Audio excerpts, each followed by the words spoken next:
I'm starting the recording a little late. We've already been through the um, first three paragraphs of the chapter. So read back on that. Catch up with us now. We're at the point where the the counselors to King Darius have have deceived the king, and we've talked about the deception that the enemy uses and how important it is, because Kim asked a question: wouldn't the king be a little suspicious of this request? This is an odd request. 30 days. It's an odd request. Why wasn't he? And then Bonnie says, "Well, ego, yeah." And we pointed out that early in the chapter, not the chapter, earlier in the book, Nebuchadnezzar was deceived by his elites, by the Chaldeans, into making another decree that everybody should bow down to this golden image or be thrown in the furnace, and Shadrach, Meshach, and Abednego were caught up in that. So deception is it is something that we live with every day. We are tempted every day, and we've got to be watchful. We've got to be careful. We've got to be Well, aware. Darius had to know that he instantly dug his own hole Yes. because Daniel just got done telling him that, what he did wrong, and it was the same as Nebuchadnezzar. who do I want to say? Nebuchadnezzar, yeah. Yep. Yep. The He, king. he had to know he instantly he dug his own Oh hole. yeah, yeah. And you look at what he says. He knew exactly. He knew exactly that he had stepped in it. He knew exactly he had stepped in it, because as soon as the king as the king as these high officials brought this to him, he knew exactly. Oh no, I'm in trouble. I'm in trouble. So we pick up at Daniel, who's the next, and the king, when he heard these words, the king and the king commanded. Okay, we're picking up at no king, and verse 16. Then the king commanded, and Daniel was brought and cast into the den of lions. The king, oh, I'm sorry. I should have started verse 14. Sorry, I got all confused about the recording. All right, verse 14. Then the king, when he heard these words, was much distressed. Like Bonnie said, he knew he had stepped in it, and set his mind to deliver Daniel. But he's trapped in his own words. He can't do anything because that law is irrevocable. And he even labored until the sun went down to rescue him. Then these men came by agreement to the king and said to the king, "Know, O king, that it is the law of the Medes and the Persians that no injunction or ordinance that the king establishes can be changed, even by the king. It cannot be changed." So, reluctantly, we think, verse 16, then the king commanded, and Daniel was brought and cast into the den of lions. And the king declared to Daniel, "May your God, whom you serve, continually deliver you." And a stone was brought and laid at the mouth of the den, and the king sealed it with his own signet and with the signet of his lords, that nothing might be changed according to Daniel. The king was in a bad place here, because if Daniel somehow gets out of this, they're going to think that the king got him out of it, and these guys will overthrow the king. So the king's job is at stake here, and that's why he's taking a very careful plan to make sure that everybody knows that Daniel was in that lion's den and couldn't get out any other way. So, verse 18. Then the king went to his palace and slept and spent the night fasting. No no derisions were brought into him, and sleep fled from fled from him. Verse 19. Then at break of day, the king arose and went in haste to the den of the lions. And he came near the den where Daniel was, and he cried out in a tone of anguish. The king declared to Daniel, O Daniel, servant of the living God, has your God, whom you serve continually, been able to deliver you from the lions? This shows that the king was affected. The king knew how powerful Daniel's God was by the stories from Nebuchadnezzar's people, all the way up to where we are now. The the Now remember, this is a pagan. He believes that all of these gods are gods. It's just that Daniel's God seems to be one up on all these other gods. So in his mind, he has a very high opinion of Daniel's God. He is not a believer, not by any stretch of the imagination, but he has a very high opinion of Daniel's God, to the point where he thinks that God may be able to save him. You know good and well that he knows that none of his gods would be able to save him. But he has a high enough opinion, and he's heard the stories of Shadrach, Meshach, and Abednego. He thinks that this God might have saved Daniel. And in verse 21, we get the answer. Then Daniel said to the king, O king, live forever. My God has sent his angel and shut the lion's mouth, and they have not harmed me, because I was found blameless before him and also before you, O king. I have done no harm. Uh-oh. Yeah. Uh-oh. The the king, or Daniel, gives credit to God for saving him, but he also, look at him, he also shows respect to King Darius. Now, Daniel didn't show a whole lot of respect to Belshazzar, that last king that we just got rid of. He showed very little respect for him. He just treated him as the king and just told him the story. With Nebuchadnezzar and with Darius, Daniel shows a lot of respect to them. O king, live forever.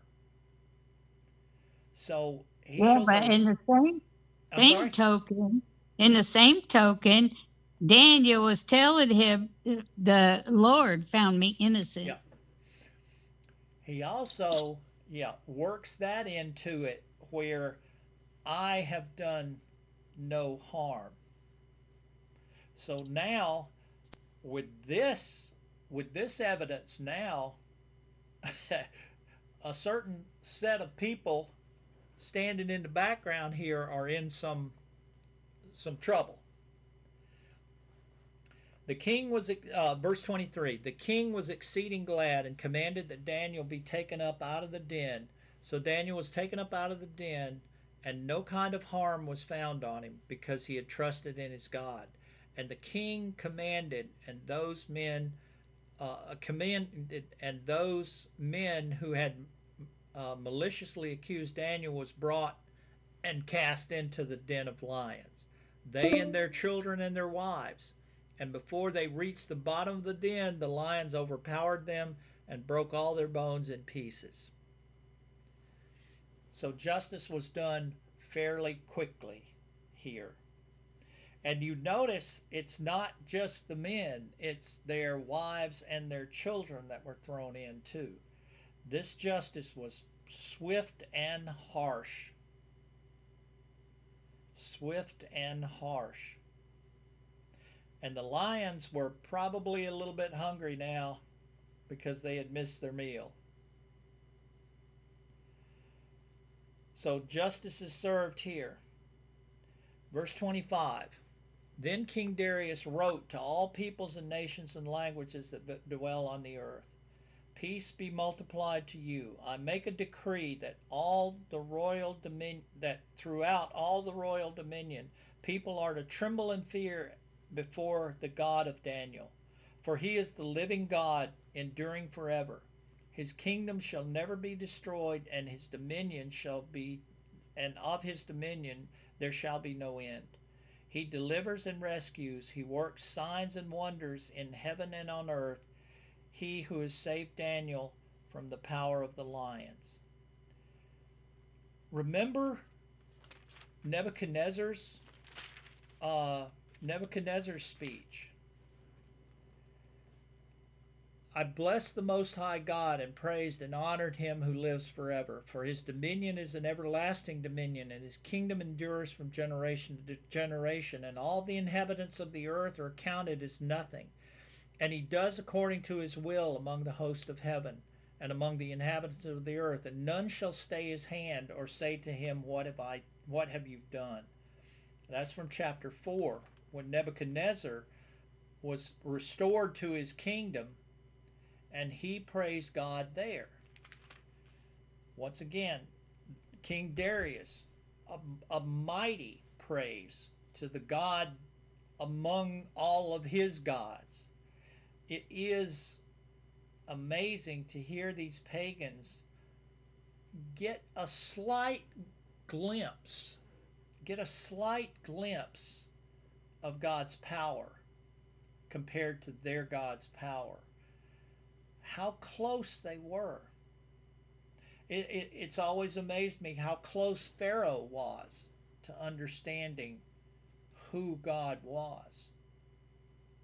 Just how close they were. And I think we mentioned last week or week before the comparison of Nebuchadnezzar and Naaman, the leper that dealt with Elisha. Both were pagans, but Naaman was more perceptive to the point where we get Naaman mentioned in the New Testament by Jesus himself, where Naaman is mentioned in the New Testament as being a faithful person. So Naaman not only saw how powerful God was, but it came through his pagan mind that this is the God, the only God, the one living God. And Naaman even knew God's name, Jehovah. He says God's name. So it is it is always amazing to me how close the some of the Old Testament characters were to recognizing the living God. How close they came. It's painful sometimes to know how close Darius came, how close Nebuchadnezzar came, and yet it doesn't seem that they called upon the name of the Lord for their salvation. They But came they were only doing what they were taught. right. They had a burden of paganism on them. Yeah. They've got all those gods that they worshipped for so long. But Naaman did too. And that's always been a mystery, is why Naaman and not Darius? Why Naaman and not Nebuchadnezzar? And that is a mystery that we'll not find out until we go home. But that is that is a magnificent song of praise right there that Darius sings to. Actually, it's a decree. Um, so he writes, but a tremendous amount of praise for the living God from a pagan who doesn't really believe in him. So just a wonderful thing there. And our last verse, so this Daniel prospered during the reign of Darius and the reign of Cyrus the Persian. So that ends chapter 6. This brings us to the end of the historical account of, um, of the book of Daniel. these first 6 verses are pretty much a history of the exile in that Daniel was a part of in Babylon. Chapter 7 on to the end, there is history in there, just as there is prophecy in the first 6 chapters. There's mostly prophecy in the last chapters and some history. So we're going to go now into chapter 7, where the prophetic becomes front and center. We're looking now at prophecy mostly from chapter 7 to the end. And also, the amazing part is chapter 7, which is I think we're gonna spend more than one week on chapter 7. Chapter 7 is a real linchpin. So when you read chapter 7, read it carefully, because we have 4 beasts that we're going to look at, and that number 4 should mean something, because we've got another number 4. We've got another number 4 that we're dealing with in the 4 metals of Nebuchadnezzar's dream statue: gold, silver, bronze, and iron. Now we're going to have 4 beasts that match up with the 4 metals that would go in. And I think we're going to see some matching up of the metal characters with the beast characters. Now these beasts are going to pop their heads up again in Revelation, and that's why Daniel is so important, is because without the description of the beasts that in Daniel's dream coming up in chapter 7, without the description of that, we're going to miss a lot in Revelation about that. So these beasts that we're talking about next week are going to match up with beasts in Revelation too. But the odd part about chapter 7 being as important as it is, chapter 7 is still written in Aramaic, the language of the nations, which should tell us something also. But beginning in chapter 8, we switch over to Hebrew. So it's this chapter 7 that's the odd man out, sort of an in-between the history and the prophecy, and we got it sandwiched in with the 4 beasts and written in Aramaic for the nations. So that's why I'm thinking chapter 7 we're going to be in for a couple of weeks. So read chapter 7 carefully as we go into next week. Do we have any questions or comments? We're almost at the end here. Any questions or comments about chapter 6 and the end of our historical part of Daniel? No, good chapter. Okay, yeah, good chapter. And look over that ordinance that Darius wrote and compare it to the one that Nebuchadnezzar did in chapter 4. You'll see a lot of similarities there. Yeah, I know the same thing. Yeah. And that's coming from a pagan too. Any other questions? All right. Nope. Thank you, Norm. Good lesson, Norm. Thank you. Everybody stay dry. Yeah, don't get overrun by water. Yeah. Have a good night. Have a good week. Rest of the week. Watch those Bye, leaves. everyone. Good Thanks, night. everybody. Night. Good night.